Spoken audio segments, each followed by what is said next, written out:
हमारा चित्त भटका हुआ है। आदमी अनेकों चित्त वाला होता है। बच्चे का मन होता है कि मैं बाहर खेलने जाऊं। पिता ने कहा नहीं, तुम्हें बाहर नहीं जाना है, तुम्हें घर में रहना है। तो बच्चे का चित्त क्या होता है? एक चित्त घर में रहता है और दूसरा चित्त बाहर खेलने जाने के लिए सोचता है। बार बार सोचता है बाहर खेलने जाऊं, बाहर खेलने जाऊं। तब क्या करता है? जब पिता घर में होता है तब वो घर में रहता है और जैसे पिता घर से बाहर होता है वैसे वो खेलने चला जाता है। ये क्या है? भटका हुआ चित्त, असंयत चित्त। डॉक्टर ने कहा कि मिठाई नहीं खानी है। डॉक्टर ने कहा मिठाई नहीं खानी है, तुम्हारे लिए मिठाई अनुकूल नहीं है। अब घर में मिठाई बन गई तो चित्त की क्या दशा होगी, मन की क्या दशा होगी? एक मन तो मिठाई नहीं खाएगा, लेकिन दूसरे मन से वो मिठाई खाता रहेगा, सोचता रहेगा। ये क्या है? इसे कहते हैं भटका हुआ चित्त। साधना की परिभाषा है। साधना किसे कहते हैं? साधना की एक बहुत छोटी परिभाषा है, चित्त की अखंडता का अभ्यास। चित्त की अखंडता का अभ्यास। हमारा मन अखंड हो जाए। जो खंड का मतलब टुकड़ा, खंड का मतलब टुकड़ा। जो टुकड़े टुकड़े में हमारा मन बटा हुआ है और इधर उधर डोलायमान है, उसे हम साधना करते समय क्या करते हैं? उसे हम एक में जोड़ते हैं।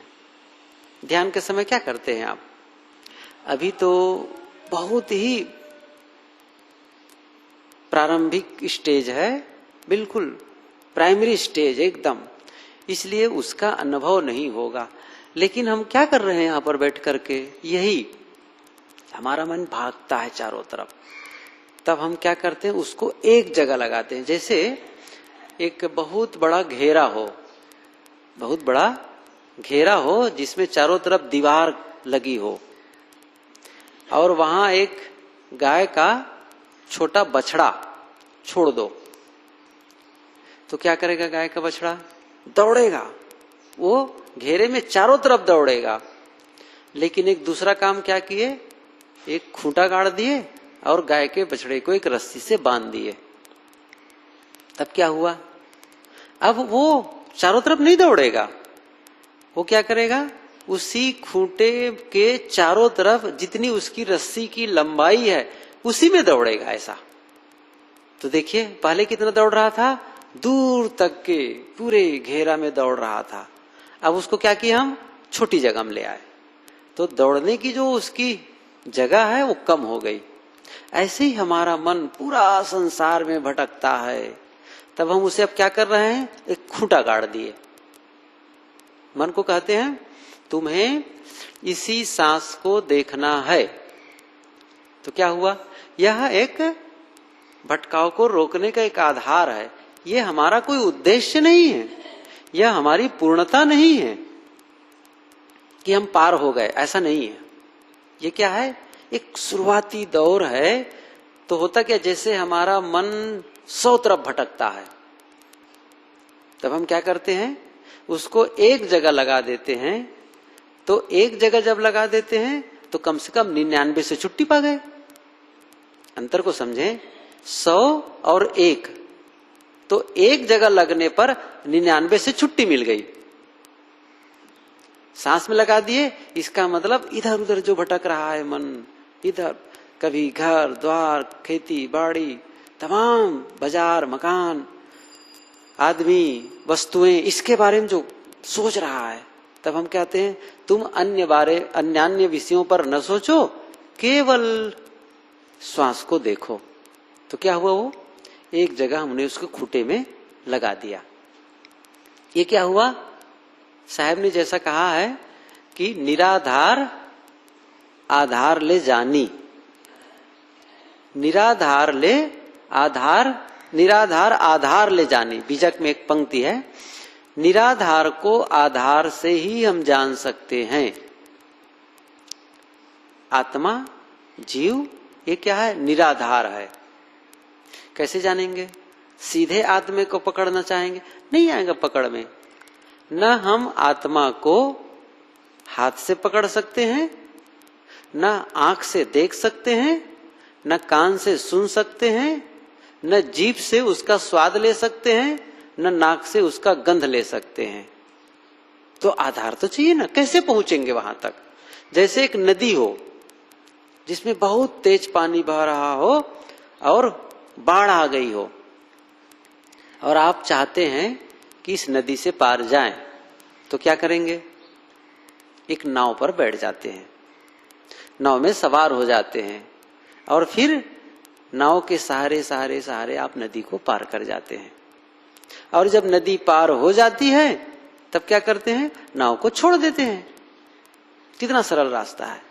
ऐसे ही हमारे मन को भी एक नदी की तुलना दी गई है। सदगुरु कबीर ने भी कहा है कि बुझ बुझ पंडित मन चित लाए, कबहि भरल बह कबहि सुखाए।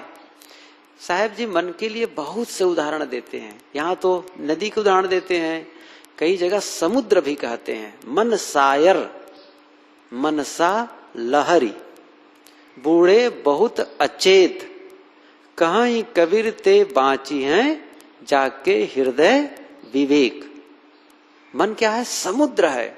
जैसे समुद्र की गहराई नापना कठिन, वैसे ही मन की गहराई, मन की लंबाई, मन की चौड़ाई कैसे नाप पाओगे? नहीं नाप सकते हो। अभी यहां है, बस एक सेकंड में ही वो दिल्ली की यात्रा कराएगा। 2-3 सेकंड में ही वो पूरी दुनिया को घूम के आ जाता है। सबसे ज्यादा भागने वाला यदि कोई यान है तो वो है मन। बहुत ज्यादा सोचता है। इसलिए हम अब क्या कर रहे हैं कि यह हमारे अनुसार चले। हम क्या कहते हैं? हमारे अनुसार चले। वह जब दुख के बारे में सोचना शुरू करे तो हम चाहते कि नहीं, दुख के बारे में मत सोचो, सुख के बारे में सोचो। जब वो राग द्वेष के बारे में सोचता है, ईर्ष्या के बारे में सोचता है, तब हम मन को कहते हैं नहीं, इसको सोचने से मन गंदा होता है, उलझन बढ़ती है। इसलिए इसके लिए पवित्र भाव, क्षमा, करुणा, निर्मलता, इसके बारे में सोचो। तो हम क्या करें? विस्थापन, एक जगह से हटा करके, एक अपवित्र जगह से हटा करके उसको पवित्र जगह ले जाना चाहते हैं। तो इसके लिए तो मेहनत करनी पड़ेगी। आपको शरीर गंदा हो गया, ख्याल करो, पसीना, धूल, मिट्टी, तब क्या करते हैं? पानी से धुलाई करते हैं। कपड़ा गंदा हो गया, तब क्या करते हैं? पानी से, साबुन से धुलाई करते हैं। और मन गंदा हो जाए तब किससे धुलाई करेंगे? साबुन से नहीं, पानी से नहीं। वहां पर पानी भी नहीं पहुंचेगा, साबुन भी नहीं पहुंचेगा, वहां पर केवल विचार पहुंचता है। आप जो सोचते हैं ना, वो विचार पहुंचता है। तो गंदे विचार को हटा करके हमें अच्छे विचारों को स्थापित करना है। अच्छे विचारों को स्थापित करना है। जैसे आपका घर, कोई कर्मचारी है, नौकर लगाए हैं, तो वो नौकर समय से आता नहीं है, काम भी ठीक से नहीं करता है, जो कहो मानता नहीं है, उल्टा करता है, गलत करता है, कई बार सामान को उठा करके ले जाता है, गाली देता है, दुर्व्यसन करता है। कहे कि ये तो धोखा हो गया, इसके साथ रहना, इसको लगाना, इसको नौकर बनाना। तब आप क्या करते हैं? इसको बदलना है। जब बदलना चाहते हैं तब आप ध्यान रखते हैं, क्या ध्यान रखते हैं? वो बीड़ी न पिए, वो चोरी न करे, वो गाली न दे, वो समय से आए, काम बढ़िया करे, ईमानदारी का बर्ताव करे, कोई सामान को न ले जाए, ये सारा ध्यान रखते हैं। तो क्या करते हैं? अब उस नौकर को हटा करके ऐसे आदमी को खोज के लाते हैं जो आपका सहयोगी हो। ये सब करते, बड़ा सरल है ये। ऐसे ही आप अपने मन के लिए भी करते हैं, ऐसे ही आप अपने मन के लिए भी करते हैं और करना चाहिए। वह मन जो हमें आंदोलित कर रहा है, जो हमको इधर उधर की बातों को सोच करके भटका रहा है, हम कहते नहीं, इसकी आवश्यकता नहीं है, अच्छे विचार आए। तो अच्छे विचारों को लाने के लिए आपको मेहनत करनी है। तो मैंने क्या कहा कि हम श्वास देखते हैं तो इससे क्या होता है, जो इधर उधर मन भटकता है केवल श्वास पे केंद्रित होता है। ये एक अभ्यास, तो श्वास देखने का जब अभ्यास बढ़ जाएगा ना, तो हम थोड़ा सा बल वाला हो जाएंगे, अर्थात हम यह कर सकेंगे। अब इस मन को हम दूसरी जगह भी लगा सकते हैं। इस मन को, जैसे आप एक बैल जब सिखाना शुरू करते हैं तो उसको पहले पहले बैल सिखाने के लिए केवल उसके कंधे में जुड़ा को रख करके उसको दौड़ाते हैं, ताकि उनका अभ्यास तो है नहीं है, तो थोड़ा थोड़ा उसको निकालना शुरू किए। फिर पहले तो वो होता था, इतनी बड़ी लकड़ी का बनाए रहते थे और उसमें एक लकड़ी का वो डंडी लगा करके बांध देते, तो उसी में उसको घुमाते थे ताकि उसको अभ्यास हो सिस्टम से चलने का। नहीं तो बाएं भागे दाएं भागे, वो तो तोड़ दे। मुझे याद है पहली बार एक नया बैल था, बछड़ा, गाड़ी में जब नाधा गया तो ओफ इतना जोर से भागा, अरे राम राम, कहना ही क्या, लगता था गाड़ी टूटी जाएगी। अब वही बैल को सिखाते सिखाते अब आप उसको गाड़ी में फांदिए, हल में चलाइए और किसी काम में लगाइए। क्यों? वो प्रशिक्षित है। बिना प्रशिक्षण के आप उसे कहीं भी काम में नहीं ले सकते हैं। घोड़ा है, अप्रशिक्षित है, आप कहें हम उससे पीठ पर बैठ कर दौड़ेंगे, दूसरों घोड़ों को देखते हैं बढ़िया भागते हैं, नहीं नहीं, आपको घोड़े को सिखाना पड़ेगा। हम लोग यहाँ क्या कर रहे हैं, अपने मन रूपी घोड़े को प्रशिक्षित कर रहे हैं कि हे मन, तुम जो इधर उधर भटकते हो, अब तुम्हारा काम क्या है, श्वास देखो। क्या काम है? श्वास देखो, और श्वास को देखने का अभ्यास करते हैं। और ऐसा करते करते एक लंबा समय तक हम श्वास देखते रह जाएंगे और हमारा मन शांत बना रहेगा। तब आगे हम साक्षी की साधना करेंगे, फिर हम श्वास को हटा देंगे। जैसे मैंने कहा, नाव पर बैठ लेते हैं और अंत में जब नदी पार हो जाती तो नाव को छोड़ देते हैं। कितना सरल है।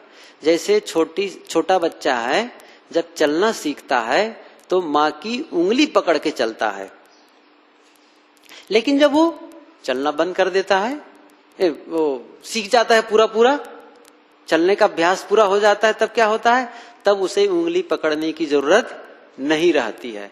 तो प्रारंभिक काल में हम श्वास का आधार ले रहे हैं, और जब अभ्यास मजबूत हो जाएगा, लंबे समय तक कर लेंगे, तब श्वास की आवश्यकता नहीं रहेगी।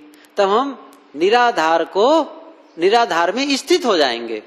पहले क्या करना है, निराधार आधार ले जानी। श्वास आधार है, स्वर योग आधार है, दृष्टि योग आधार है, साकार योग आधार है। और क्रिया योग के बारे में कभी कह दूंगा, बहुत जानकारी की आप लोगों को जरूरत नहीं है, थोड़ा ही समय है, लेकिन एक वानगी आप लोग को ले लें इस चीज के लिए। इसलिए ये काम करना है, श्वास को देखने काम। तो मैंने शुरू में कहा था, हमारा चित्त भटका हुआ चित्त है, विभाजित चित्त है। साधना की परिभाषा है चित्त की अखंडता का अभ्यास।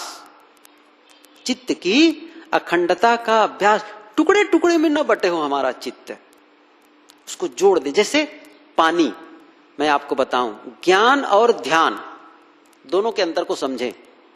ज्ञान और ध्यान, ज्ञान जैसे मैं बोल रहा हूं, आप सुन रहे हैं, मन में विचार चल रहे हैं, ये सब ज्ञान है।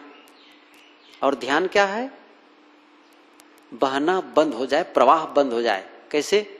जैसे पानी है ना, पानी बहता है, हम कहते हैं, हम सोचते हैं कि पानी न बहे, तब उसको क्या कर देते हैं, बदल करके उसको बर्फ बना देते हैं। ऐसा कुछ टेम्परेचर उसका माइनस करते गए और वो पानी बर्फ बन गया, तब क्या होगा? तब नहीं बहेगा, थक्का जम गया। ऐसे ही ज्ञान का जब थक्का जम जाता है, एक जगह वो जम गया, तो उसको क्या कहते हैं? ध्यान। ज्ञान और ध्यान में कोई अंतर नहीं है। ज्ञान जब प्रवाहमान हो तब उसे कहते हैं ज्ञान, विचारों का प्रवाह होता है तब कहते हैं ज्ञान, और विचार जब एकाग्र हो जाते हैं, स्थिर हो जाते हैं, तब उसे कहते हैं ध्यान। इसलिए हमें मन को एकाग्र करने का, और जो मन एकाग्र का अभ्यास कर लिया बड़ा शक्तिशाली हो जाता है। कैसे? कभी आप लोगों ने देखा है एक लेंस, कई बार बुजुर्गों के चश्मा में कभी धूप लग जाती ना, तो एक चिन्ह बनता है, बिल्लौरी लेंस होता है ना, तो क्या होता है? उससे हम प्रकाश की किरणों को केंद्रित करते हैं। कभी आप लोग बच्चे रहे होंगे तो देखे होंगे कि उसमें नीचे कागज रख दें तो कागज जलने लगता है। क्यों? धूप में रखने पर कागज नहीं जलेगा, धूप में रख देंगे तो कागज नहीं जलेगा, लेकिन उसी धूप को, उन्हीं किरणों को जब हम एक सिस्टम से केंद्रित करते हैं, एक फोकस देते हैं और एक बिंदु के नुमा जब होता है, तब क्या होता है? वो कागज जलने लगता है। ताकत कहाँ है? धूप में तो है, लेकिन वह धूप नहीं जला रही है उसको। कौन सी धूप जलाती है? वही धूप की किरणें जब केंद्रित होती है तब वो जलाने की क्षमता। ऐसे ही हमारा बिखरा हुआ मन वासनाओं को नहीं जला सकता है। वासनाओं का विध्वंसीकरण, विकारों का जलना कब संभव है? जब हम मन को एकाग्र कर लेते हैं और जब वहां फोकस करते हैं तो फिर वो चलने लगता है, तब वो तीतर बितर होने लगते हैं विकार। उफ, क्या हो गया? सोचिए उस चीज को, कल्पना करिए उस बात को, तब वो हमारे विकार तीतर बितर होने लगते हैं, हड़बड़ाने लगते हैं। लेकिन इसके लिए जरूरी है लंबे समय तक आप एकाग्र बनाए रखें। जैसे आप हाथ में रखें लेंस को और हिलाएं इधर उधर, ऊपर नीचे कर दें तो फिर नहीं जलेगा। आपको क्या करना पड़ेगा? स्थिर पूर्वक ऐसा पकड़ लेना पड़ेगा ताकि वो एकदम फोकस आए और जलना शुरू हो जाए।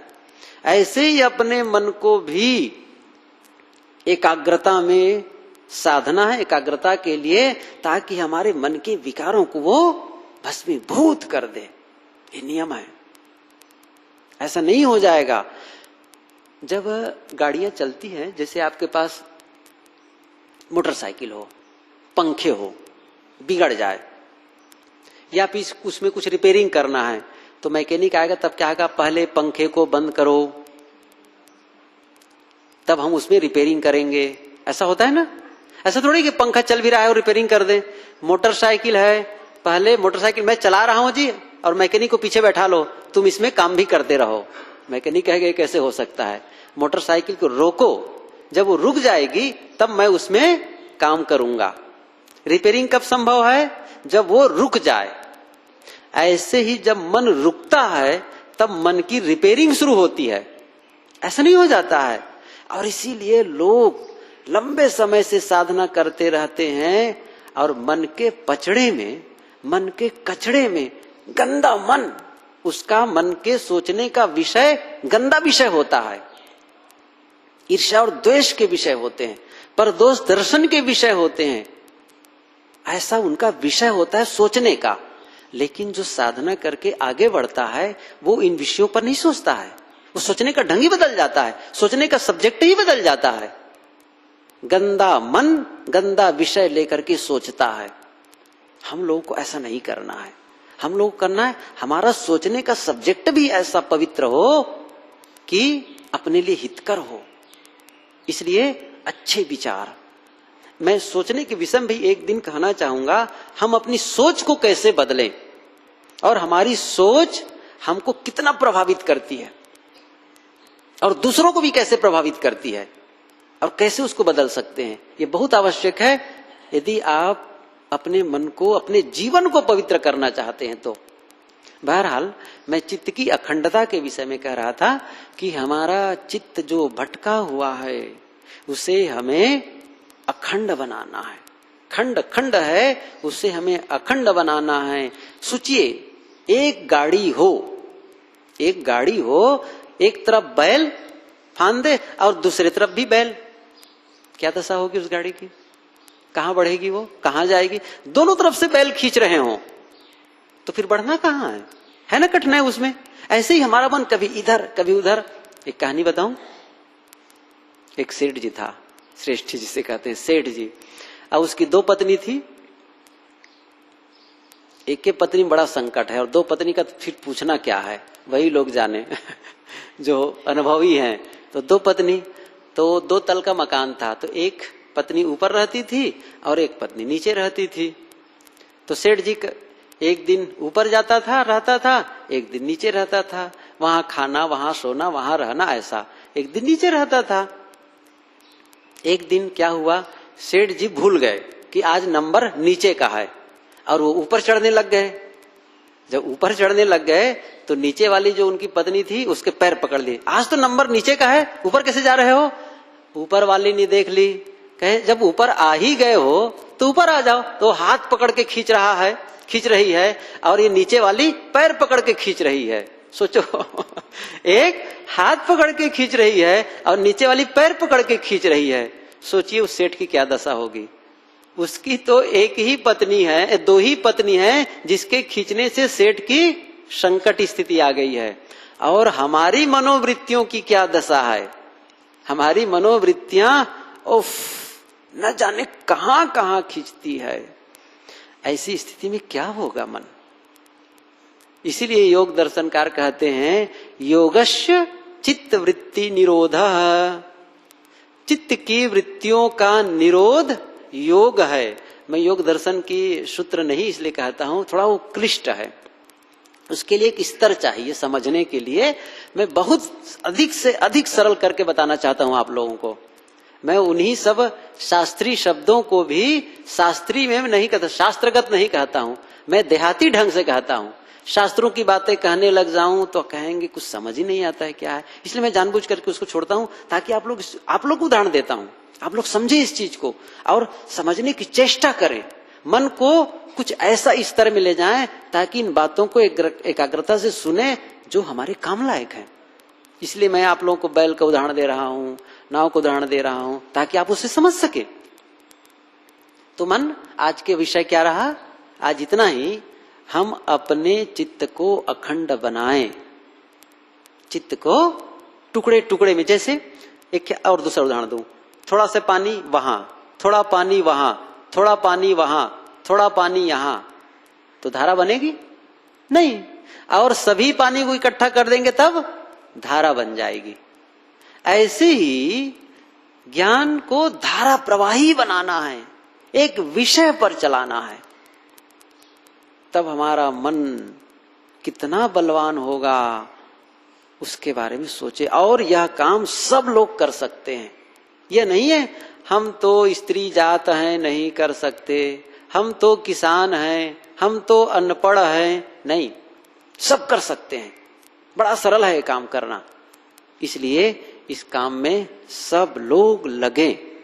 मैं कल आगे चित्त के बारे में, मन के बारे में दूसरे विषय पर लूंगा कि हमारा मन सोचता कैसे है, हमारे मन में विकार कैसे आते हैं, क्यों विकार आते हैं। फिर आगे बताऊंगा उन विकारों को कैसे निकालें। ये धीरे धीरे मैं आगे बढ़ना चाहूंगा। आज तो इतना ही। ये दोनों बच्चे मस्त खेल रहे हैं, शांत रहो बच्चों का जैसे बच्चे चंचल वैसा हम लोग का मन चंचल है ना। बच्चों को देखकर हम लोग हंसते हैं, लेकिन हम लोग के मन को कोई देख ले बाजू वाला तो वो भी हंसेगा। ओफो देखो तो इसका मन कैसा है, हंसेंगे। हमको दूसरों को हंसने की इंतजार नहीं करना चाहिए, हमें अपने मन के लिए अपने को हंसना चाहिए। ओफ कैसा तू है मन, इधर उधर भागता है, तू स्थिर क्यों नहीं रहता है, फिर वो काम बनने लग जाएगा। आज का विषय यही समाप्त हुआ। अब थोड़ा सा प्रश्नोत्तर के विषय में सोच ले, काम किए होंगे तो मुझे बताएं। मैं आप लोग को यदि लगता हो कि साहब ये प्रश्न वाला काम झंझट हटा दो, हटा देता हूं, लेकिन मैं इसलिए कहता हूं आपका जो दिमाग है ना, मैं क्या कहा था एक दिन नहीं कहा था, दूध के नीचे चीनी जम गई है। अब उस चीनी को क्या करना है, चम्मच लेकर के हिलाना है। दूध को मीठा बनाना है तो चम्मच लेकर हिलाना है। तो मैं चाहता हूं कि आप लोग के दिमाग में जो ताकत है ना, जो मिठास है, उसको आप हिलाएं। इसलिए मैं ये प्रश्न दे रहा हूं ताकि आप अपने दिमाग को हिलाएं।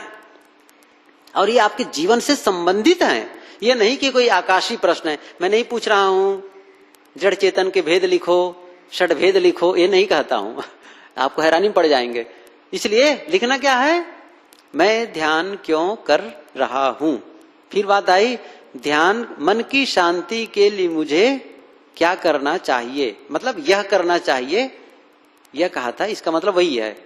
तो क्या करना चाहिए आप लोग लिखेंगे, जैसे मैंने उदाहरण बताया था, मन की शांति के लिए मुझे क्रोध छोड़ना चाहिए, मन की शांति के लिए मुझे संयम करना चाहिए, मन की शांति के लिए मुझे कम बोलना चाहिए, और भी मन की शांति के लिए मुझे रोज ध्यान में बैठना चाहिए, मन की शांति के लिए मुझे स्वाध्याय करना चाहिए, अध्ययन करना चाहिए, कई कुछ भी बना सकते हैं आप। तो आप लोगों ने कुछ लिखा होगा, तो क्या आप लोग बताना चाहेंगे? ऐसा लगता है जैसे आप लोगों को बहुत कठिनाई महसूस हो रही है, तो लेकिन आप पहले कठिनाई तो झेलनी ही पड़ेगी ना। बाद में वो सरल होता जाएगा। और ये अटपटा सा लगता होगा, ये सत्संग में लिखा पढ़ी कहां शुरू हो गई।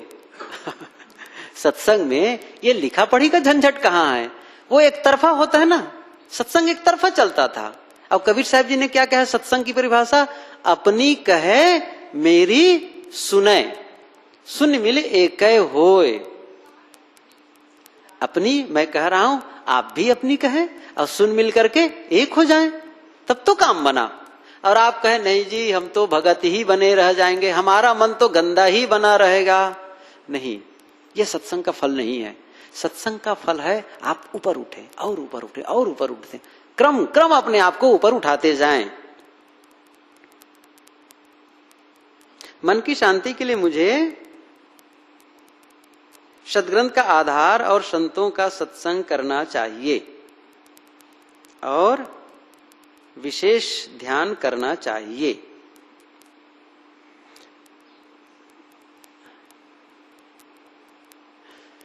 और आप बोलिए, आप बताइए, लिखे जीवराज, लिखे कि नहीं जी? हाँ,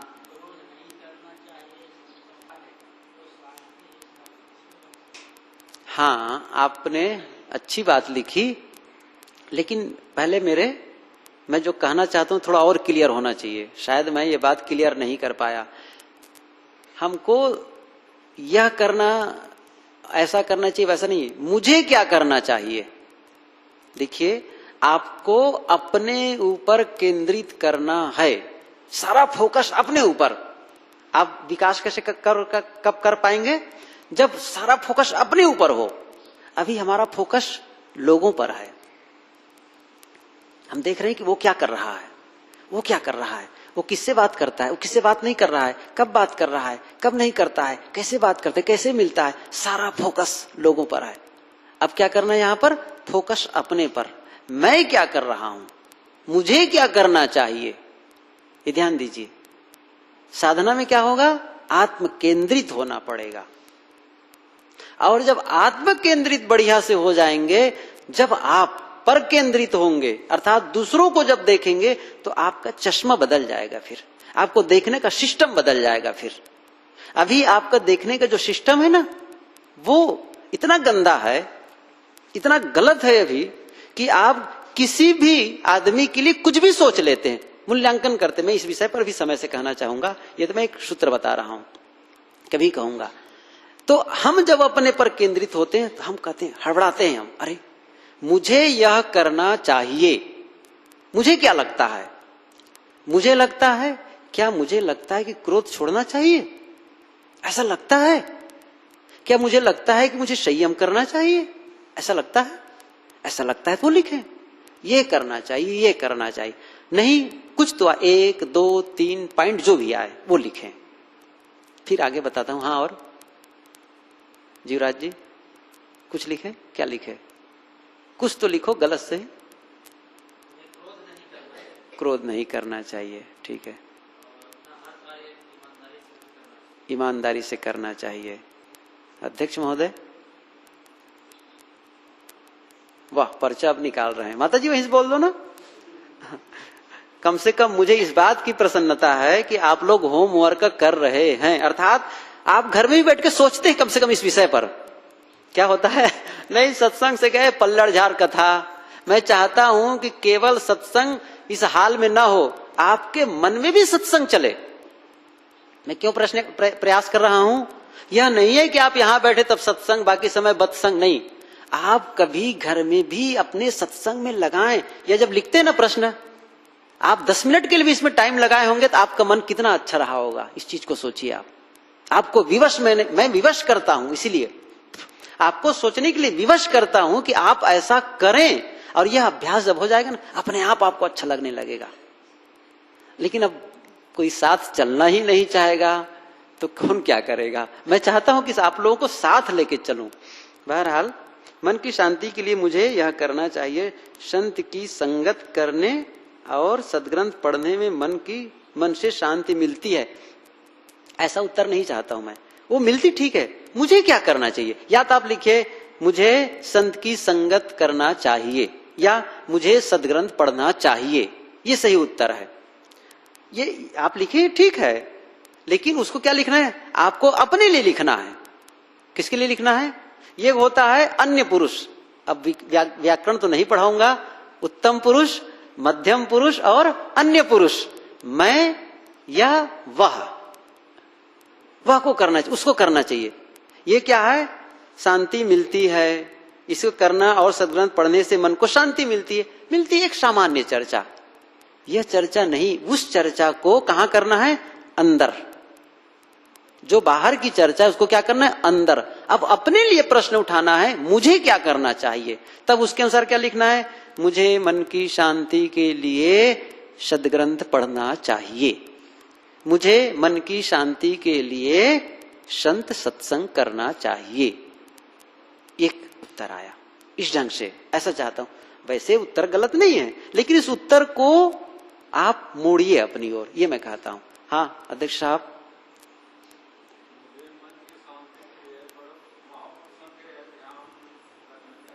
हाँ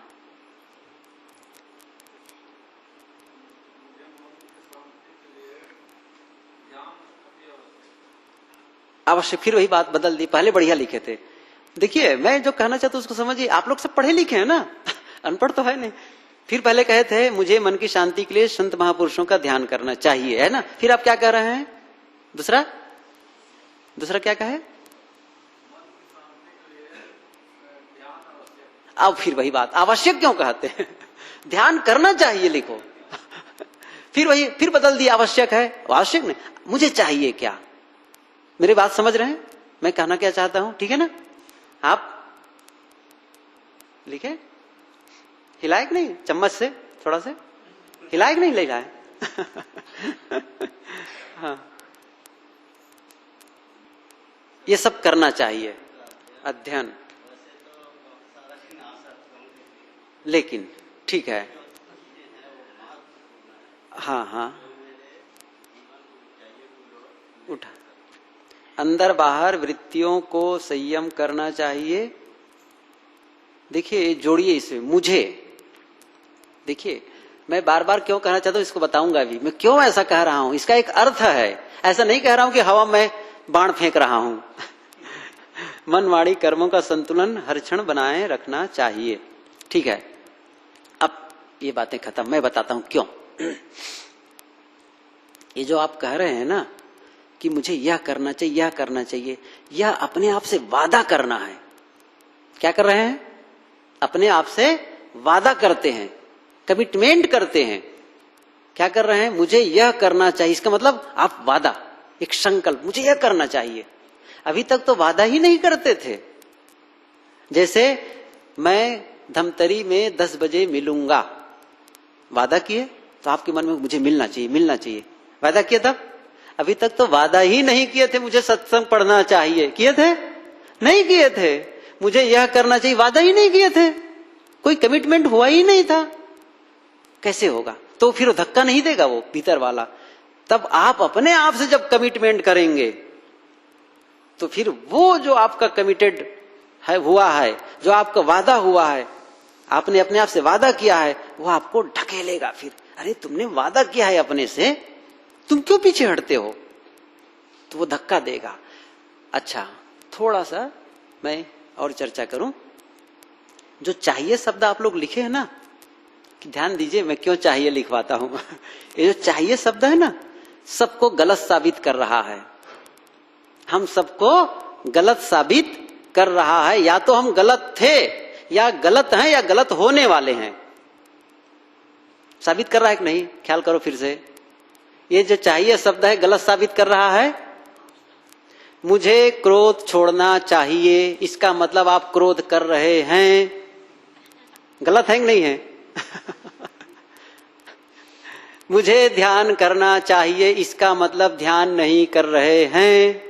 गलत है? कैसे गलत? अपने आप हम कैसे गलत साबित कर रहे हैं? और सही ढंग से कर रहे हैं, ऐसा नहीं कि हम झूठ बोल रहे हैं।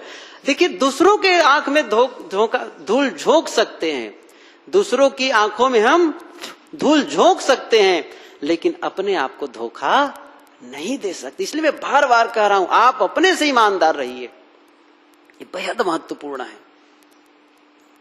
मैं इसीलिए बार बार कह रहा हूं, ये काम जब साथ में, देखिए अभी तो शुरुआत है, जब कुछ दिन आप 2-3 दिन चल लेंगे ना, आपको बहुत अच्छा लगने लगेगा। इतना अच्छा लगेगा कि आपको लगेगा उफ, मुझे साथ ही चलना चाहिए था। क्योंकि मैं अनुभव करके बता रहा हूं, ऐसे हुआ है। तो हुआ क्या? आपको गलत साबित कर रहा है। मुझे ब्रह्मचर्य का पालन करना चाहिए, इसका मतलब आप ब्रह्मचर्य का पालन नहीं कर रहे हैं, आप खंडित हो रहे हैं, संयम नहीं कर पा रहे हैं। सीधी सी बात है, आप गलत हैं। आपको शांति, इसका मतलब आपको शांति नहीं मिलेगी, और आप चाहते हैं मन की शांति। तब क्या करना है? अब उस चाहिए शब्दों को काट दो। काटो, जो चाहिए शब्द है उसको काटो। मेरी बात मानो, जो कलम कागज निकालो, जो चाहिए शब्द लिखे हैं ना, उसको काट दो। या नहीं काटते हो तो आगे क्या लिखना है मैं बताता हूं। चाहिए को हटाकर क्या करना है? कर सकता हूं। फिर से लिखो। ये थोड़ा सा एक ऐसी वो क्लास है जो थोड़ा सा भी ध्यान दे तो आप लोगों को बड़ा काम देगा। ये मैं कर सकता हूं, मैं चाहूं तो कर सकता हूं, मैं चाहूं तो यह कर सकता हूं।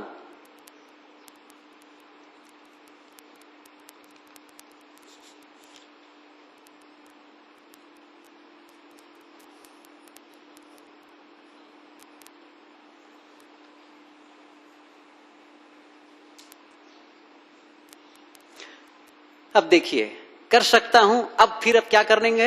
अब उसको फिर से पढ़ेंगे तो पता चल जाएगा। जैसे मैं सदग्रंथ पढ़ सकता हूं, चाहिए हट गया ना। पहले क्या कहता? सदग्रंथ पढ़ना चाहिए। अब क्या कर रहे हैं? सकता हूं। क्या आ गया अंतर? अब मैं चाहूं तो मन की शांति के लिए सदग्रंथ पढ़ सकता, वो चाहिए हट गए। अब क्या करते? सकता हूं। अर्थात आप में अब विश्वास जगाना है कि मैं यह काम कर सकता हूं। अभी तक क्या कहते? चाहिए चाहिए, और चाहिए टल रहा था। अब क्या कह रहा हूं मैं? अब उसको अपने आप पर विश्वास दिलाना है। मैं क्रोध छोड़ सकता, समझ रहे हो क्या कह रहा हूं मैं? समझ में आ रहा है कि नहीं आ रहा? दूसरा तो नहीं सोच रहे हो? ठीक है ना? क्या है? तो अभी क्या था? मैं क्रोध मुझे छोड़ना चाहिए। अब क्या कह रहे हैं? मैं क्रोध छोड़ सकता हूं। ठीक है ना? सकते हैं, ये वादा करना है कि मैं क्रोध छोड़ सकता हूं। और मैं कभी बताऊंगा कि क्रोध छोड़ कैसे सकते हैं। मैं ऐसा एक बताऊंगा, आप मिनटों में छोड़ सकते हैं। आप कहेंगे आप गप मारते हैं, मैं गप नहीं मारता हूं। मैं वादा करता हूं, आपको ऐसा उपाय बताऊंगा जिससे आप मिनटों में छोड़ सकेंगे, बशर्ते कुछ उपाय को आपको लागू करना है। बहरहाल ये बात आई, आप सकते हैं। अर्थात मैं यह सकता हूं, सदग्रंथ पढ़ सकता हूं, संयम कर सकता हूं, क्रोध छोड़ सकता हूं, स्वाध्याय, कुछ भी आप जो भी लिखे उसमें आप लिखिए अब सकता हूं। बदल गया वो विचार। अच्छा, एक कल के लिए एक प्रश्न लिख लें। अगर आपको यह लगे लिखो, प्रश्न लिखो। मुझे चिंता नहीं है कि विद्यार्थी ज्यादा नहीं है। एक भी विद्यार्थी हो ना, और यदि पढ़ना चाहे तो पढ़ाने के लिए हम बिना फीस के पढ़ाएंगे। तो फिर अगर आपको यह लगे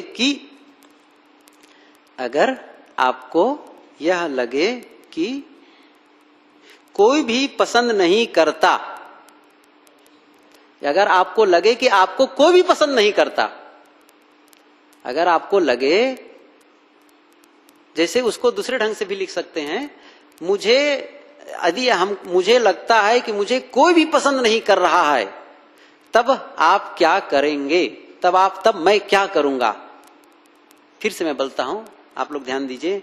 अगर आपको लगे कि कोई भी पसंद नहीं करता तो आप क्या करेंगे? अगर आपको लगता है कि कोई भी पसंद नहीं करता तो आप क्या करेंगे? देवांगन जी, साफ नहीं हुआ? अगर आपको लगे कि कोई भी पसंद नहीं करता तो आप क्या करेंगे? अब आप लोग लिखेंगे, ठीक है ना? कोई पसंद नहीं करता है, कोई नहीं करता है पसंद, तब आप क्या करेंगे? समझ रहे हैं? साफ है ना? प्रश्न तो साफ है। कल फिर चर्चा करेंगे इस संबंध पे, ठीक है?